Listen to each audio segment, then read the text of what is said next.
Thank you for staying with us. Now, every 11th of October is set aside to celebrate the International Day of the Girl Child with the aim of amplifying their voices and standing up for their rights.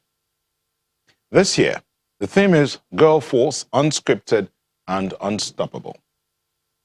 Nearly 25 years ago, some 30,000 women and men from nearly 200 countries arrived in Beijing, China for the 4th World Conference on Women, determined to recognize the rights of women and girls as human rights. The conference culminated in the adoption of the Beijing Declaration and Platform for Action, the most comprehensive policy agenda for the empowerment of women. In the years following, women pressed this agenda forward, leading global movements on issues ranging from sexual and reproductive health rights to equal pay. Today, these movements have expanded. They are being organized and for adolescent girls and tackling issues like child marriage, education inequality, gender-based violence, climate change, self-esteem, and the girls' rights to enter places of worship or public spaces during menstruation. Girls are proving they are unscripted and unstoppable. I do know, I have 2 daughters, so I can tell you they are proving it indeed. But let's look at this whole thing. As the Girl Child is celebrated, the Platform for Action specifically calls on the global community to eliminate all forms of discrimination against girls, eliminate negative cultural attitudes and practices against girls, promote and protect the rights of girls, and increase awareness of their needs and potential. But to help us look at all of this, we have joining us from our Abuja studio, Azuka Menkiti, education specialist with UNICEF. Thank you for joining us, Ms. Menkiti. Thank you very much. So let's start with, the theme is there, Girl Force, Unscripted, Unstoppable. From what you've seen so far, are they really unstoppable? Well, yes, they are. At the moment, for UNICEF, in areas where we work, what we have tried to do is to build a team of young girls who are actually unstoppable. Like you said earlier in your introductions, everybody has realized that the need for support and solidarity for this girl who sits somewhere in one family, who is being discriminated against, who does not go to school. When resources are lean, she's the one who has to stay at school, who has to stay at home to support the family. When family members are sick, it's the same girl who stays home to look after her younger ones and support family members who are ill. So what we have done in UNICEF to ensure that this girl, from this year on, becomes unstoppable and is able to achieve her right to education is that we started with building capacity of these girls through our Girls for Girls intervention under our Girls Education Project. We are working in 14 states and FCT to build capacity of these girls to expose them to life skills that help their self-esteem, that help their self-confidence.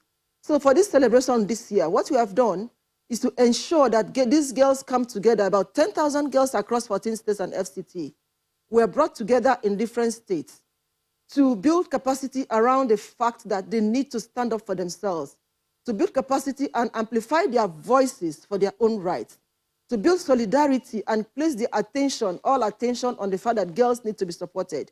So this year, from the 6th of October across these 14 states, we organized Girls for Girls Conference, where girls are made to interface with young female achievers, to inspire them to begin to see themselves beyond their immediate environment, to begin to see themselves on how they can contribute to their families, to begin to see themselves on how they can ensure that their life is made better, begin to see themselves as being able to hold their fate into their hands and say, yes, I need to stand up for myself. I need to demand for my right to education. I need to demand for my right to secondary education. So for us this year, what we have tried to do is to get these girls to appreciate the value of staying in school for themselves, not even for their society, but for themselves, because they need to appreciate who they are. They need to appreciate that they need education for themselves, for their families, for their parents, and then before they begin to think for the society. Because if they're able to do that for us as UNICEF, they will be able to live beyond their environment. They'll be able to aspire to move beyond secondary education. So our campaign and our demand for this 2019 International Day of the Girl is to get these girls to demand for uninterrupted 12 years of quality basic and secondary education, where a girl is able to go through secondary and basic education that is qualitative. And at that point, by the time she's able to get to that level, where she has achieved quality education at beyond secondary education level, she's unstoppable. Nobody can stop her from achieving her rights, achieving her dreams as a girl. Ms. Mankiti, UNICEF had a report recently where it said that Nigeria has the third highest absolute number of child brides in the world. That's about over 3.5 million. That's the figure from that. And the 11th highest prevalent rate of child marriages globally, that's 0.44% of girls in Nigeria are married before the age of 18, and 18% are married before the age of 15. Now, that's a figure from the UNICEF. But you've just talked about what's been going on to ensure that the girl child gets her rights, is empowered, her capacity is expanded so that she knows that she's really unstoppable. In 2017, a World Bank report said child marriage costs Nigeria about $7.6 billion in earnings and productivity every year. That's from the World Bank. So these figures that you have, the figures from the World Bank as regards the cost of child marriage on Nigeria, and the reality. So there is the desire and the reality on ground. How are you having to deal with this, especially when you come to the issue of marriage? I mean, tradition will say, some mothers will tell you, this is what we did in our time. This is what you have to do. Society will tell you, this is the tradition of our fathers or our forebears before now, and it has to continue. How do you deal with all of that? Well, for UNICEF, our position is that this girl should be allowed to go through uninterrupted quality basic education for 12 years. So if you count it, if you count the number of absolute figures in terms of age, if the girl is enrolled in school for 6 years, at the age of 6, she goes through school for 12 years. So 12 plus 6 is already 18 years. What does that give us? That at 18, this girl is mature enough, is able to make her own choices, and these choices are well informed based on the experiences of education that she has gone through for 12 years. So issues of marriage, our intervention strategy is keep the girls in school. Let this girl go through education. By the time she's able to go through 12 years of education uninterrupted, by the time she's 18 years old, this girl is able to make her own choices. She's able to influence decisions about herself, and that's our strategy, to address all forms of distractions, all forms of discriminations, whether it is cultural practices, whether it is policy, whatever it is. Our strategy is that this girl stays in school and goes through quality basic education that is uninterrupted for 12 years. By the time she's able to graduate at 18 years or thereabout from after secondary education, this girl is sure to be able to take the right decisions for herself. But how effective has that strategy been? As I said, that's desire as against reality on ground. How effective has it been? Well, it has been quite effective, because what we see in these girls that we have started working with over the past 3 or 4 years is something that is unimaginable. You see girls who come into our programs very shy, with very low self-esteem, very low self-confidence. By the time they go through a series of activities and capacity building, you begin to wonder, are these the same girls that came in 2 weeks ago, that interacted for the first time with about 2 weeks ago? So it is working, and we believe that if everybody, government, stakeholders, all forms of stakeholders, and I tell you, we are getting support from government, we are getting support from traditional institutions, the emirs, the traditional leaders are supporting this campaign, are supporting this call to action to ensure that these girls actually are allowed to stay in school for 12 years uninterrupted. So we're getting a lot of momentum, we're getting a lot of support, and I believe that within a short period of time, the results will begin to show. Okay, the numbers now, the numbers also have increased as regards issues of sexual abuse and domestic violence. Are you also looking into that as well? Or is it the one strategy that works for both sides? Yes, we have also recognized that for us to achieve free violence environment, both at school and at home, that we need to bring in boys, need to bring in men as part of the solidarity team.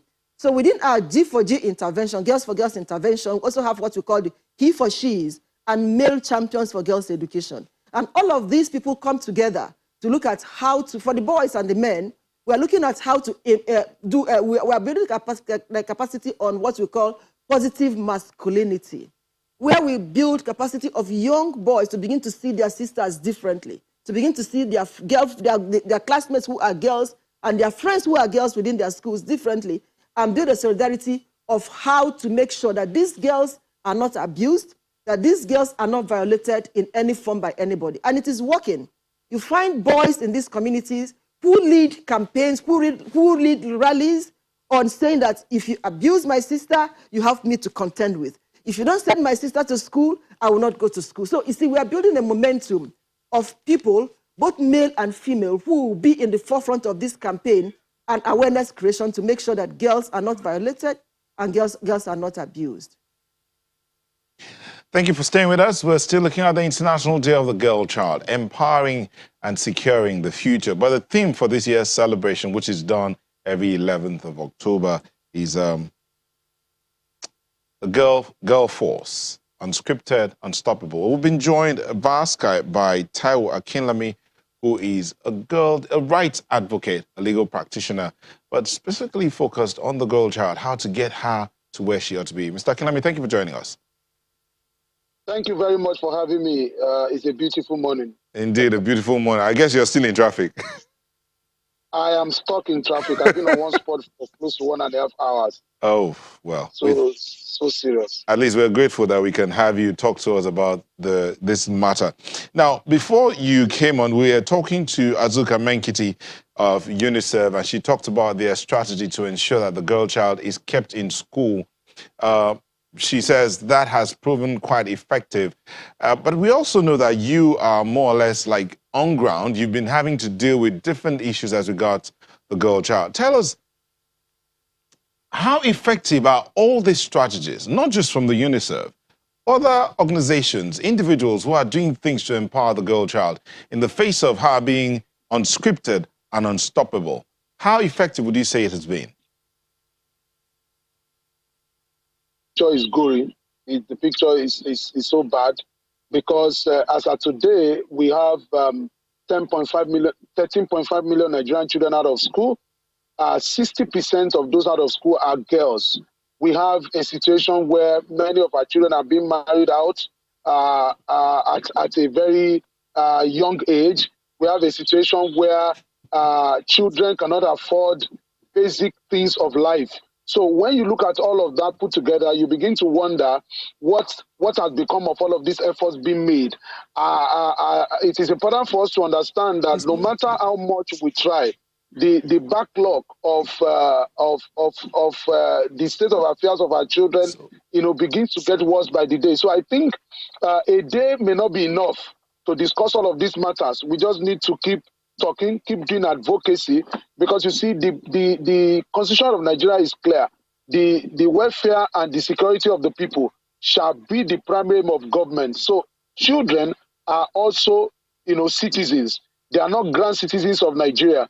So I think we need to intensify efforts in the area of calling on government to meet basic needs of children, the female child, right to education, right to health, right to nutrition, all these basic rights that children are supposed to have access to. I think we need to intensify our advocacy and intensify efforts so that things can be better for the girl child. When you say intensify advocacy and intensify efforts, what exactly are you talking about? Okay, this is what I'm talking about. Number one is that someone has to. Now, the number one thing is that we have to be able to articulate to government what the rights of children are and the need for government to take responsibility for it. I tell you, which is very sad, most of the efforts being made today in the defense of children, particularly the girl child, is being made by donor agencies. Tell me what is the budget of the Nigerian state when it comes to education. Tell me what is the budget of the Nigerian state when it comes to health. Tell me what is the budget of the Nigerian state when it comes to nutrition or family planning and all of these things that we talk about. All of these things are almost zero. We wait, we wait. Taiwo, Yes. I want to, can you break it down a little bit? When you say, tell me what is the Nigerian budget as regards education, is it a Nigerian budget as regards education per individual or as a whole? Okay, now this is it. This is it. The UNESCO makes it abundantly clear how much of our budget that should go to education. I think it's 28%. Now, as of today, in the last 20 years or 20, since our flag independence, there's no government that has risen above, that has gone above maybe 10% or less. What happened? And it is showing, because when you look at the Northeast, when you look at the Southwest, when you look at all of this, you find that the education of our children is jeopardized. Now, 13.5 million children are out of school. 60% of them are girls. Now, when you go to the South, you go to the North, you go to the West. Now, if your budgetary allocation does not solve the problem you plan to solve, what do? Why is it difficult for us to increase our budgetary allocation? Why do we have to wait for UNICEF? We have to wait for Society for Family Health. We have to wait for all of these organizations to come to our rescue. Now, like Dambisa Moyo has said, he said, aid does not have capacity to promote any nation. If our girls are important, we are not building a nation of the future. Because when a nation is interested in the future, it's interested in children. Go to develop climb. The thinking today is that children must come first. The question is, how are children coming first in the agenda of our government? And the truth of the matter is that when we celebrate the International Day of the Girl Child, we roll out the drums, we issue statements. Statement is not going to give children food. Statement is not going to put them in school. Political statement from government is not going to turn anything around. So my own position is, there's no nation on earth where parents alone are left to take responsibility for children, because there are 4 wings of protection. You have the family, you have the community, you have the international community, you have the state. Now, the family has primary responsibility to protect children. But until the state, the community, and the international community empowers the family, it's going to be difficult for the family to play that role. That is the tragedy of the state of children in Nigeria and in Africa as a whole. And I think we need to tell ourselves some home truth. We need to speak truth to power. We need to understand that until we take responsibility for the destiny of our children, particularly the girl child, that we do not have a future. Okay, I'll come back to you, Mr. Akinlemi. Let me bring in Ms. Mankiti. Ms. Mankiti, government versus donor agencies. So the agencies are doing their best. They are putting out their strategies, advocacy, and all of that. But how much of that is being done with the government? Or let me put it this other way. When the agencies do their advocacy and their donations, are we seeing reciprocity from the side of the government in terms of implementations and follow through? Well, our own strategy as UNICEF within the education section, our education interventions, is to work directly with governments of the country, government of the states, to make sure that we institutionalize whatever strategies and processes that we have brought in through our technical expertise. We are also working with government to come up with legislations that will ensure a specific support for the girl, so that these legislations become highly sustainable. That's not just a one-off action that just comes as a result of one advocacy that one group of people actually embarked on. So we're working with governments, state governments particularly, to ensure that legislations are put in place that will address all issues that keep these girls out of school, all issues that hinder the progress of the girl child within their states. We're also working with traditional leaders who are the custodians of our customs, who are the custodians of our cultural practices that everybody agrees that has been part of the issues that keep these girls out of school, to make sure that they have a rethink and support the campaign against those practices and cultural norms that actually hinder and stop these girls from achieving their potentials, that stop them from going to school. We also work with religious leaders to ensure that they also are on the same line path with us, to also begin to help us to talk to parents, to also talk to the girls themselves, to begin to see themselves as as the future of this country. So it's a comprehensive strategy for us as UNICEF to make sure that everybody is part of the process of the change that we are looking at. The change that makes sure that the girl child is able to sit in the center of development. And just like he said, that we recognize that the development of that girl through education is actually about our future as a country. And I think that a lot is being done, but we also believe that a lot has to be done. He also mentioned about the fact that there are a lot of backlog of problems and issues. I agree completely with him. But then we have to start somewhere. And that is what we are doing as an institution, to see how we can start and make the progress that we need to make within the lives of the girl in Nigeria. Okay, Mr. Akinlami, there's the child's right law in Nigeria. The question of domestication across the 36 states plus the FCT has come up in different conversations. Do you think it's being domesticated and then being implemented as it should be? Well, the Child Rights Law Act, promulgated in 2003, is being domesticated in 24 states of the Federation. Now, domestication is one thing, implementation is another thing. Now, it is one thing for you to domesticate a law, it's another thing for you to enforce it. Now, out of the 24 states that have domesticated, children are still out of school in those states. Healthcare is still a major issue. Children are still being married out in the name of what we call child marriage, which is in itself a fallacy, because a child cannot marry, because for you to marry, you need to give consent. You need to have capacity. You need to be able to consummate a marriage. Now, if a person takes a child on the street, takes her home, and have carnal knowledge with that child, it's called statutory rape. But when somebody says, I marry a child and put the child at home, we call the child a child bride. Now, there's no such thing as child marriage, it's just a fallacy.